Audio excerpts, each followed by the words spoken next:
Kalau kita ingin sukses dan kaya, kita harus memiliki pola pikir orang kaya. Maksudnya gimana itu, Bang? Kita pasti pernah mendengar keluhan orang-orang di sekitar kita yang mengatakan bahwa dunia ini tidak adil. Karena yang kaya semakin kaya dan yang miskin tetap miskin. Orang yang miskin acap kali berkata, seandainya mereka diberi kesempatan, mereka juga bisa kaya. Atau kalau mereka punya modal yang banyak atau pandai, mereka bisa mempunyai perusahaan juga. Benarkah modal bisa membuat orang kaya? Banyak orang yang menang undian berhadiah, tapi dalam sekejap pula hartanya tersebut habis karena tidak dikelola dengan baik. Sebelumnya, bagi teman-teman yang baru pertama kali mengunjungi channel ini, jangan lupa untuk like, subscribe, tekan tombol notifikasi, komen, dan share ke teman-teman sekalian. Kaya dan miskin dalam konteks di sini bukan dalam arti fisik, namun dari cara kita memandang uang. Apabila kita mempunyai rumah bak istana dengan 5 mobil, namun kita selalu merasa kekurangan uang, berarti kita adalah orang miskin. Sebaliknya, seorang tukang beca yang sudah cukup puas dengan makan 3 kali sehari bisa dianggap orang kaya. Apa yang membedakan seseorang yang kaya dan seseorang yang miskin bukanlah dari jumlah uangnya, kepandaian, atau modalnya, tetapi cara berpikirnya.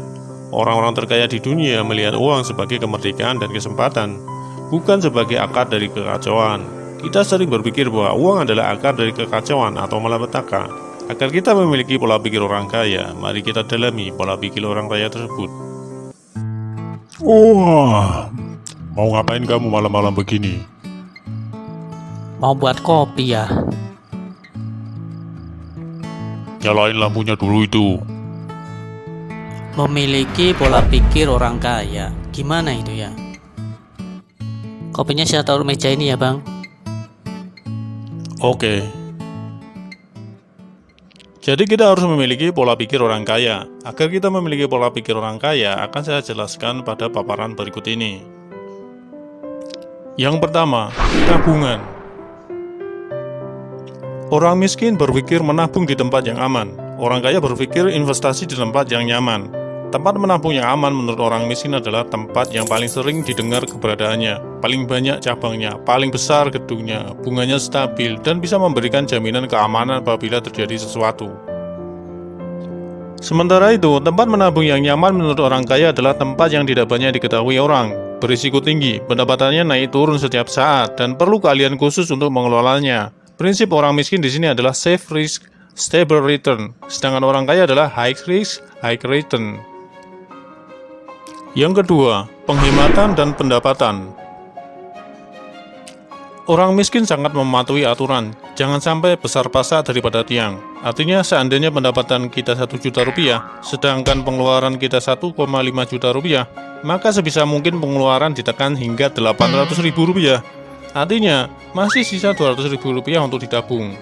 Di sisi lain, orang kaya jika mempunyai pendapatan 1 juta rupiah dan pengeluarannya 1,5 juta rupiah, maka mereka akan bekerja lebih keras sehingga pendapatannya mencapai 2 juta. Sedangkan pengeluaran 1,5 juta tertutup dan masih tersisa 500 ribu untuk ditabung. Dari sini bisa kita ketahui bahwa orang kaya pun mematuhi aturan penghematan tersebut, tapi dari sisi yang berbeda. Orang miskin melihatnya dari seberapa besar pendapatannya, lalu menekan pengeluarannya, sedang orang kaya melihat dari sisi pengeluarannya, lalu meningkatkan pendapatannya. Yang ketiga, bagaimana kita dan uang bekerja bersama. Orang miskin bekerja keras demi uang. Orang kaya menempatkan uang mereka pada instrumen tertentu agar bekerja keras bagi mereka. Artinya, semakin keras orang miskin bekerja, mereka akan mempunyai banyak uang, tetapi mereka hampir tidak mempunyai lagi waktu luang. Sebaliknya, semakin keras uang bekerja bagi orang kaya, mereka semakin punya banyak uang serta waktu luang. Itulah sebabnya tidak usah heran melihat orang kaya dengan ribuan karyawan masih sempat main golf, sedangkan orang miskin mengatakan tidak punya waktu mengantar anak tunggalnya jalan-jalan ke mall karena sibuk bekerja. Yang keempat, pengelolaan uang tambahan. Seringkali jika kita menerima uang tambahan di luar gaji bulanan seperti THR, bonus, atau hasil kerja sampingan, pikiran orang miskin akan langsung digunakan untuk membeli sesuatu, karena dianggap duit tambahan tersebut sebagai rezeki dadakan. Orang kaya akan menempatkan uang tambahan tersebut pada investasi tertentu dan bunganya baru dipakai untuk membeli sesuatu.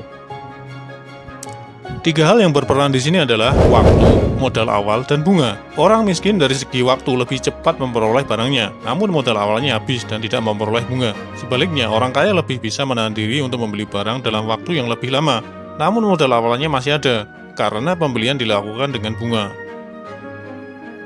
Sebagian besar orang berpikir soal uang dengan cara yang biasa. Misalkan, bila kita bisa mendapatkan sekian rupiah per jam, maka kita akan mendapatkan lebih banyak lagi dengan bekerja lebih lama. Bahkan ada orang yang berpikir, jika ingin kaya harus mendapatkan gelar akademik yang tinggi, doktoral misalnya.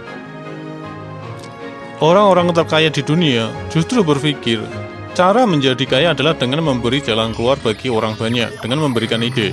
Dari ide-ide tersebut, maka dia akan memperoleh uang. Namun banyak orang berpikir, daripada menjadi gila karena memikirkan ide-ide segar dan belum tentu mendapatkan uang, maka mereka memilih menjadi pegawai dan menganggap berwirausaha adalah risiko. Sekarang, tentukan pilihan, apakah kita mau menjadi pegawai atau ingin menjadi kaya.